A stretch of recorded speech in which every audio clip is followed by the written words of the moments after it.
रात का साया। अगर आपको हमारी कहानियाँ पसंद आ रही हैं, तो please like, share and subscribe कीजिए। आपका फीडबैक एंड सजेशंस हमारे लिए बहुत कीमती है। रात में छम छम की आवाज से राकेश की आंखें खुल जाती है। ये सब क्या हो रहा है? कई दिनों से मैं ये आवाज सुन रहा हूँ। आखिर ये आवाज किसकी है? कौन रात में बाहर पायल पहनकर घूमता है? मुझे देखना होगा। राकेश बाहर जाकर दरवाजा खोलने की कोशिश करता है। दरवाजे खोलने की आवाज से बूढ़ी दादी जग जाती है। राकेश, ये तुम क्या कर रहे हो? दरवाजा क्यों खोल रहे हो इतनी रात में?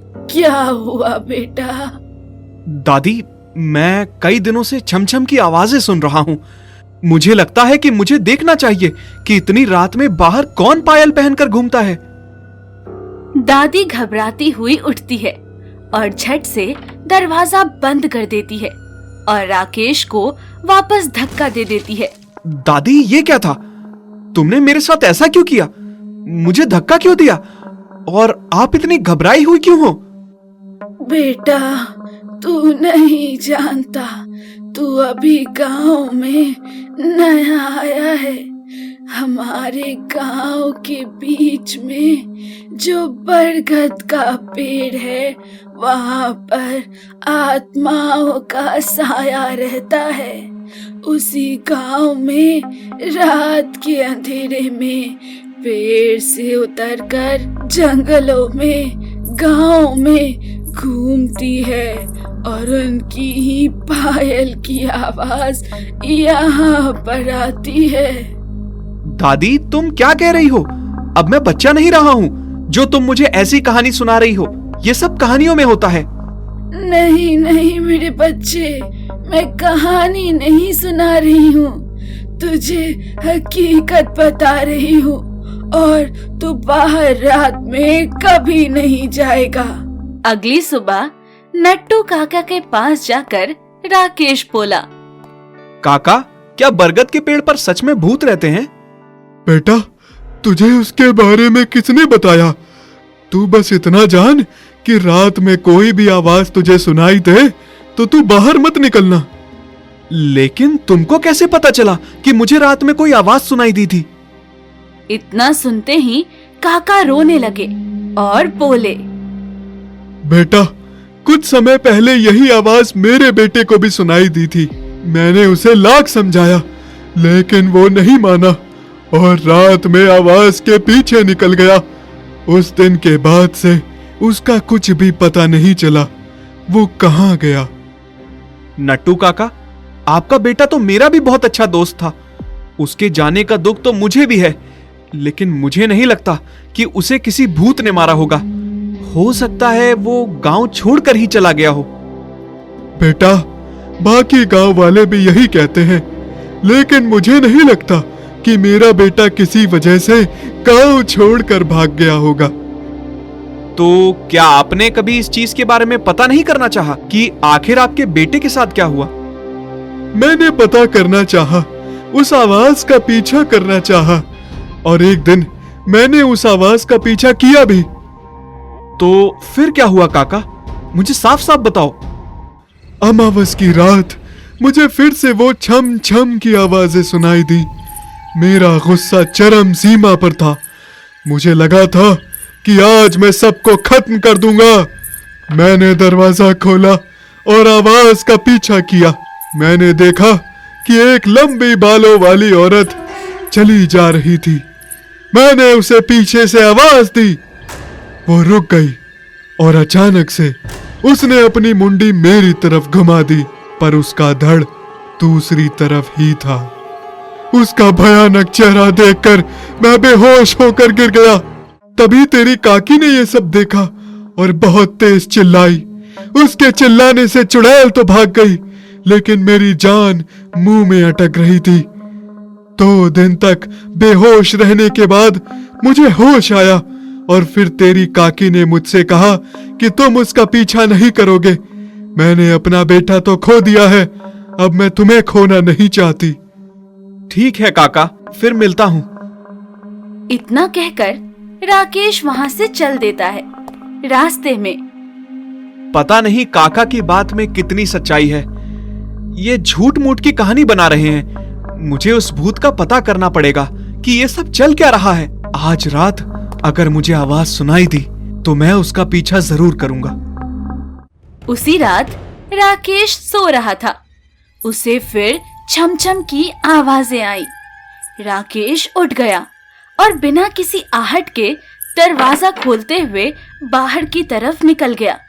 रास्ते में उसे काका का बेटा मिला जो रो रहा था। अरे राजू, तुम यहाँ क्या कर रहे हो? काका कितना परेशान है तुम्हारे बिना, और तुम रो क्यों रहे हो? राकेश, तुम वापस चले जाओ। तुम नहीं जानते तुम किस मुसीबत में फंसने वाले हो। मेरी छोड़, तू बता गांव छोड़कर क्यों भागा? मैं गांव छोड़कर नहीं भागा था।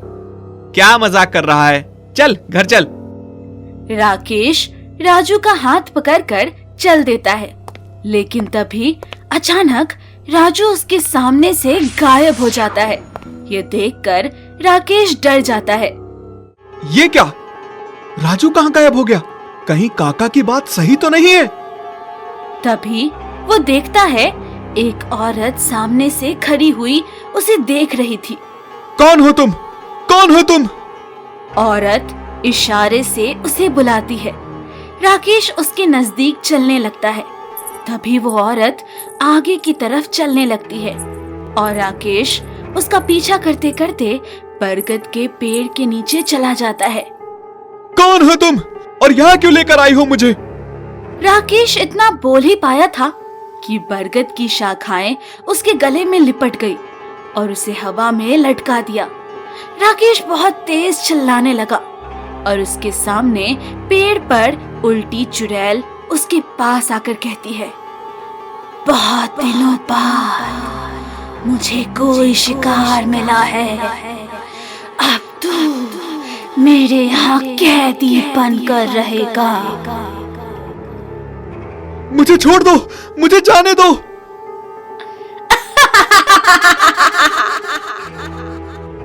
चुड़ैल की भयानक हंसी से राकेश का दिल दहल जाता है और फिर सारी चुड़ैल राकेश के सामने तेज तेज पेड़ के चारों तरफ हवा में उड़ने लगती है। राकेश डर से अपनी आंखें बंद करता है तो चुड़ैल अपने लंबे हाथ करके उसकी आंखों को खोलती है। फिर दूसरी चुड़ैल बरगद की शाखाओं से राकेश का गला और तेज दबाना शुरू कर देती है। तभी राकेश बेहोश हो जाता है और उस बरगद के पेड़ के अंदर बेसुध लेटा था। अगली सुबह गांव वाले आपस में बातें करते हैं। सुना है भाई, कल से राकेश भी गायब हो गया। वो भी भूतनी के चक्कर में फंस गया है। भूतनी ने उसे भी मार डाला होगा। ये सब देखकर राकेश की दादी बहुत दुखी हुई।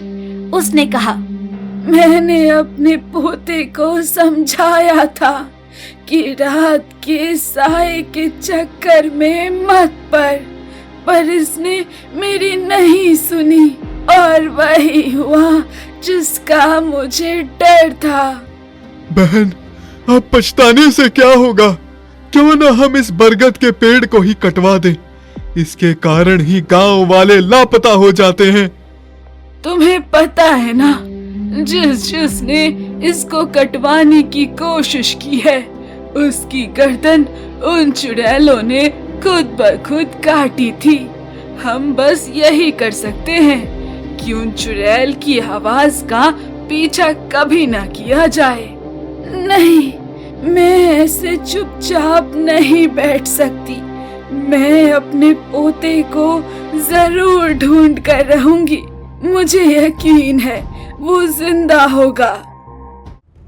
उधर राकेश पेड़ के अंदर था। उसकी आंखें खुलती है और सामने उसने जो नजारा देखा उसे देखकर उसकी रूह कांप गई। अगर आप देखना चाहते हैं कि राकेश ने बरगद के पेड़ को क्यों देखा, तो हमारे चैनल को लाइक, शेयर और सब्सक्राइब करें।